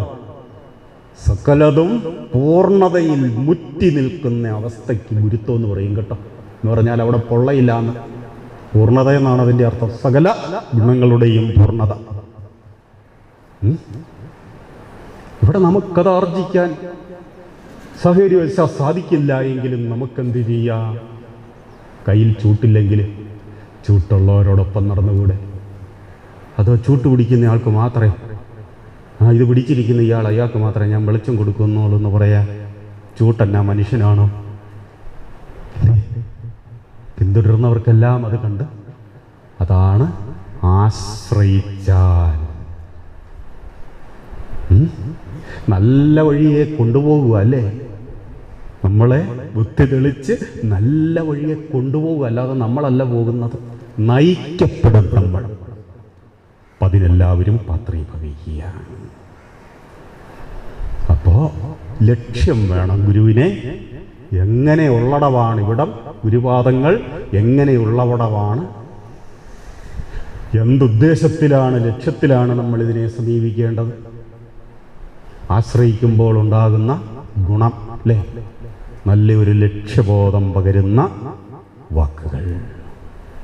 നമ്മളൊക്കെ കേട്ട് പഠിച്ചിരിക്കുന്നത് ആ ബ്രഹ്മാവ് സൃഷ്ടിക്കുന്നു, പിന്നെ എന്താണ് വിഷ്ണു പരിപാലിക്കുന്നു, ശിവൻ സംഹരിക്കുന്നു. ഇവിടെ സൂചിപ്പിക്കുന്നത് ഈ പുരാണങ്ങളുമായി പഴയ വൈദിക സംസ്കാരവുമായി നമുക്കുള്ള അഭേദബന്ധം അതിലിങ്ങനെ തൂങ്ങിക്കിടക്കുകയാണ്. ലോകേശൻ സൃഷ്ടി ചെയ്യുന്നിഹ, മുഹുരഭിമാം രക്ഷ ചെയ്യുന്നു വിഷ്ണു, ശ്രീകണ്ഠൻ സംഹരിക്കുന്നിവർ മമ ചിരസംസാര ഹേതുക്കളല്ല. സൃഷ്ടി ചെയ്യുന്നത് ബ്രഹ്മാവ്, ലോകേശൻ. പക്ഷെ ജനിച്ചത് തന്നെ സംസാര സാഗരത്തിലില്ലേ? അതും വന്നത് തന്നെ കരഞ്ഞുകൊണ്ടും കരയിപ്പിച്ചുകൊണ്ടും. അതോ വല്ലവരും ചിരിച്ചവരുണ്ടോ? ആർക്കറിയാം. അവിടം മുതൽ പോകുമ്പോഴോ കരച്ചിലിന് തീവ്രത പോരാഞ്ഞിട്ട് സ്റ്റൈലായിട്ട് കരയുന്ന ഒരു വിഭാഗം. അതൊക്കെ അന്യം നിന്ന് പോയി. ഗുരുദേവൻ്റെ കാലത്ത് അതൊക്കെ ഉണ്ടായിരുന്നു കേട്ടോ. അപ്പോ ഇവിടെ ജനിക്കുന്നു. പിന്നെ ഇതാ നിലനിൽപ്പിനായിട്ടുള്ള പോരാട്ടമാണ് ജീവിതം എന്ന് പറഞ്ഞാൽ. അങ്ങനെയല്ലേ ജീവിക്കൽ നടക്കുന്നുണ്ടോ? എൻ്റെ ലോകവാസം കഷ്ടപ്പാട് കൂടാതെ കഴിഞ്ഞു കൂടുക. ഇത് കഷ്ടപ്പാടിൽ നിന്ന് കരയേറ്റാനുള്ള തുഴച്ചിലായിട്ടാണ് ജീവിതം മാറുന്നത്. ജീവിതം എന്താണ്?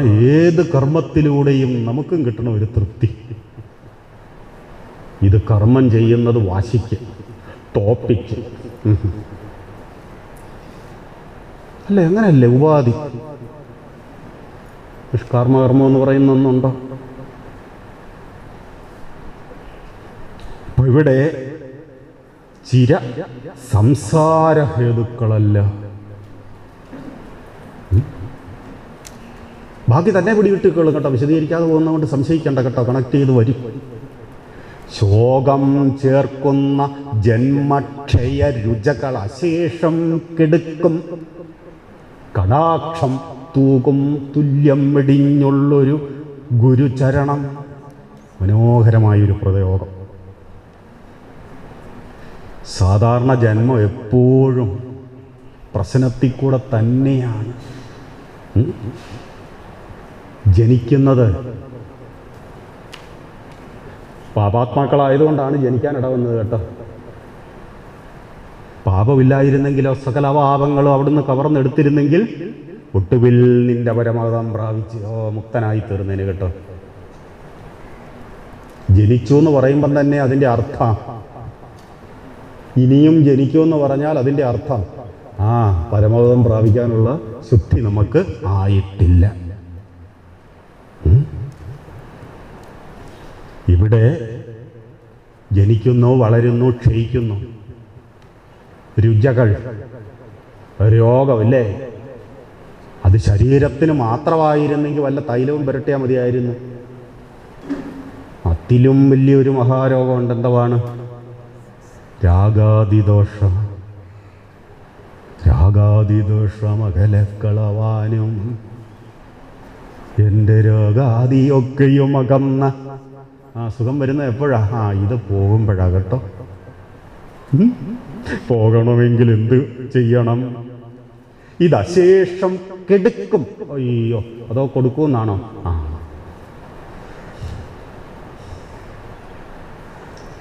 എവിടെയും ഉടക്കം കണ്ടില്ലേ? എന്താണ്? കടുക് പൊട്ടിക്കുന്ന ഒച്ച കേട്ടാൽ മതി, അവിടെയും വന്ന് കൊടുത്തേച്ച് പോകും. കൊടുക്കും. എന്തുവാ? വസൂരിയോ? ഇതൊക്കെ കേട്ട് ഇതിനൊക്കെ അടിമപ്പെട്ട് ജീവിക്കുന്ന ആളുകളൊന്നും അതിൽ നിന്ന് പിടിവിടാത്തിടത്തോളം ഇതൊന്നും മനസ്സിലാവില്ല. കടാക്ഷം, ഗുരുവിൻ്റെ കടാക്ഷം മാത്രം മതി. ജന്മക്ഷയ രുചകൾ അശേഷം കെടുക്കും, കെടുത്തിക്കളയും. സകല പാപങ്ങളെയും നശിപ്പിക്കുന്ന, വറുത്ത് കളയുന്ന. ഈ പ്രയോഗം ഒന്ന് ചിന്തിച്ച്. നീ എൻ്റെ സകല പാപങ്ങളെയും, സകല, ആ പ്രയോഗം ശ്രദ്ധിച്ചോ, സകല പാപങ്ങളെയും കവർന്നെടുക്കുന്നു. ചിന്തിച്ചു നോക്കൂ. ജന്മക്ഷയ രുചകൾ അശേഷം കെടുക്കും. കടാക്ഷം തൂക്കും. തൂക്കിക്കൊണ്ടേയിരിക്കുക കേട്ടോ. നാം ഇപ്രകാരം പ്രകാശിച്ചുകൊണ്ട് തന്നെ ഇരിക്കുമെന്ന് പറയുന്നത് ഇതുമായിട്ടൊന്ന് ബന്ധിപ്പിച്ച് നോക്കൂ. മറ്റേതങ്ങനെയല്ല കേട്ടോ.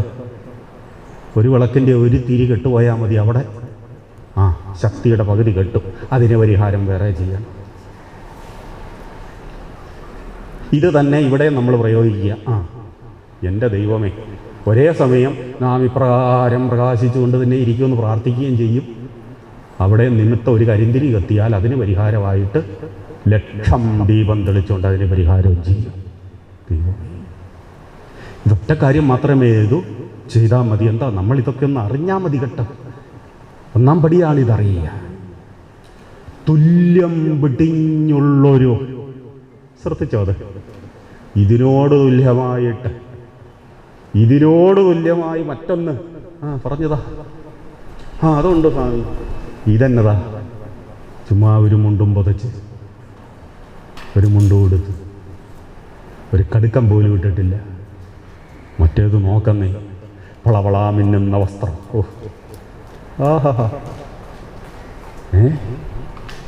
എത്ര പദം കാണുമെന്നറിയാവോ? കൊണ്ടല്ലോ അതും ഇതുമെല്ലാം കൂടെ ഇല്ലേ? ഏതിനാ വില?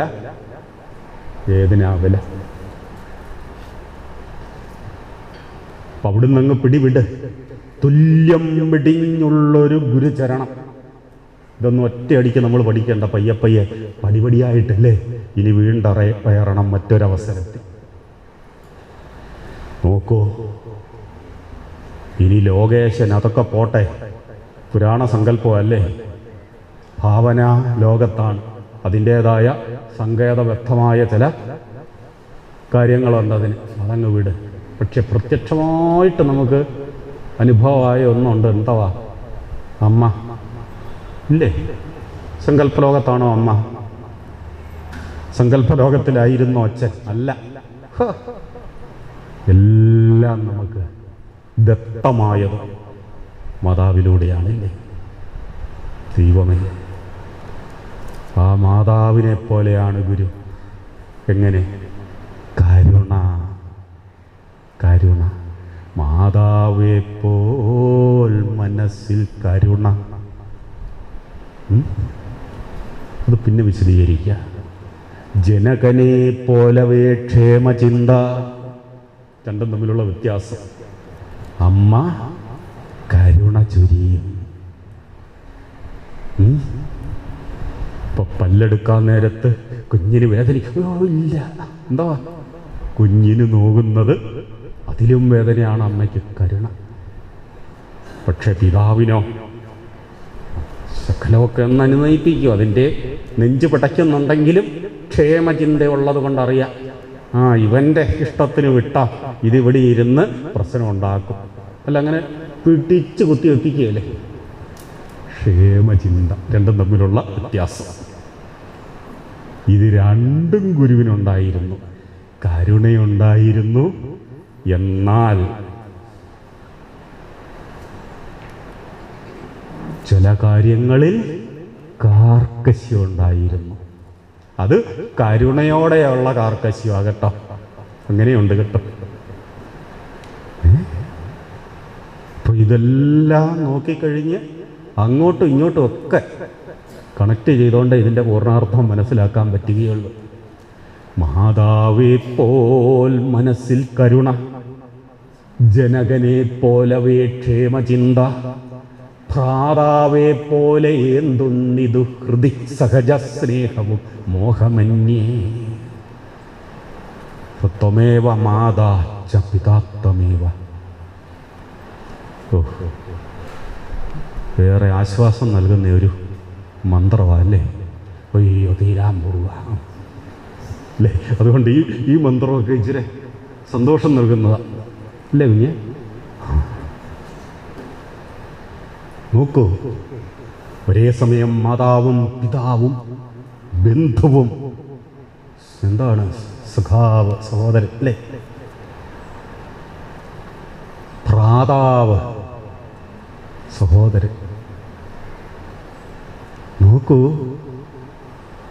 ആരൊക്കെയുണ്ട്? നമുക്ക് അഭിമാനത്തോടെ ആശ്വാസത്തോടെ പറയും, അച്ഛനുണ്ട്, അമ്മയുണ്ട്, പിന്നെ 2 സഹോദരങ്ങളുണ്ട്, മക്കളുണ്ട്.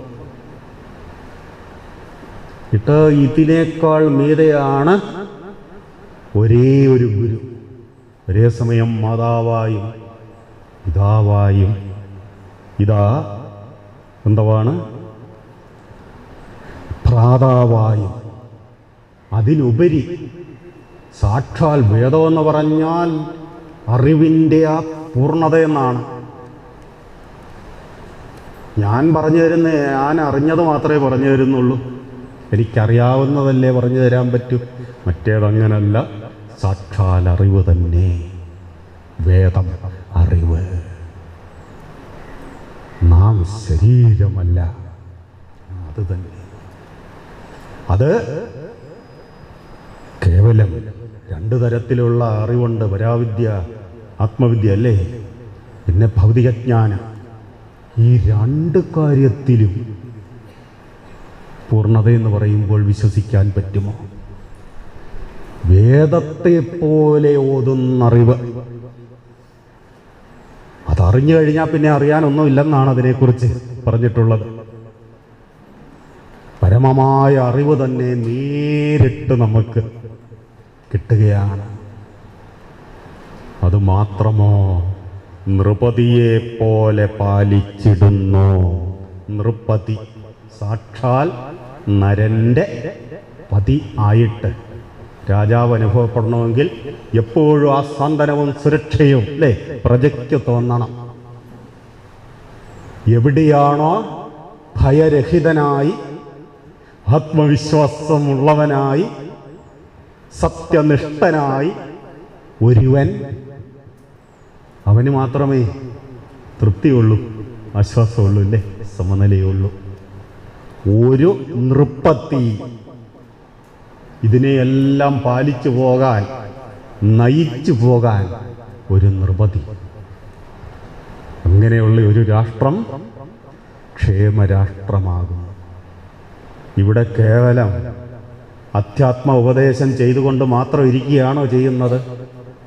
ഒരേ സമയം മാതാവെ പോലെ കരുണ ചൊരിയുന്നു, പിതാവിനെ പോലെ നമ്മുടെ ഭാവി ശ്രേയസ്സിനു വേണ്ടി ക്ഷേമചിന്ത ചെയ്യുന്നു. എപ്പോഴും നമുക്ക് ആശ്വാസം മാത്രമോ? ആശ്വാസം മാത്രമല്ലൊരു സഹോദരനിൽ നിന്നില്ലേ ആഹ്ലാദവും വിനോദവും ഒക്കെ വരും. ഭ്രാതാവെ പോലെ പെരുമാറുന്നു, വേദത്തെ പോലെ ഓതുന്നറിവ് നൃപതിയെ പോലെ പാലിച്ചിടുന്നു. ഇത് പറയുമ്പോൾ ഒറ്റ വാക്ക് നമുക്ക് നിർത്താം. ത്വമേവ സർവം. അല്ലേ, എനിക്ക് നീയാണ് സർവവും. മറ്റൊന്നിനും ഒരിടത്തോട്ടും പോകണ്ട എന്ന് പറയുമ്പോൾ ഇത് സൂപ്പർ മാർക്കറ്റാണ് കേട്ടോ. ഇതിനെങ്ങനെ ഇൻ്റർവെല്ലോ വല്ലതും ഉണ്ടോ? എനിക്കിത് പറഞ്ഞാലേ അറിയത്തുള്ളൂ, അല്ലേ എൻ്റെ തൊഴിൽ. കണ്ടോ, അത് ഇതാണ് കരുണയെന്ന് പറയുന്നത് കേട്ടോ. നിങ്ങളിരുന്ന് ശവിക്കുക, എപ്പോഴേ ആ ശാപം തുടങ്ങിയിരിക്കും. കൃത്യമായിട്ട് അത് പറഞ്ഞിരുന്നെങ്കിൽ അവിടെ വെച്ച് ആശ്വാസം ശരിയാണ്. അപ്പോൾ എന്നെക്കുറിച്ച് ഒരു ബഹുമാനം ഇപ്പം തോന്നിയില്ലേ? അപ്പം നമുക്ക് ഒരു നിമിഷം ഒന്ന് ആ ശ്വാസമൊക്കെ ഒന്ന് നേരെ വിട്ടോളൂ.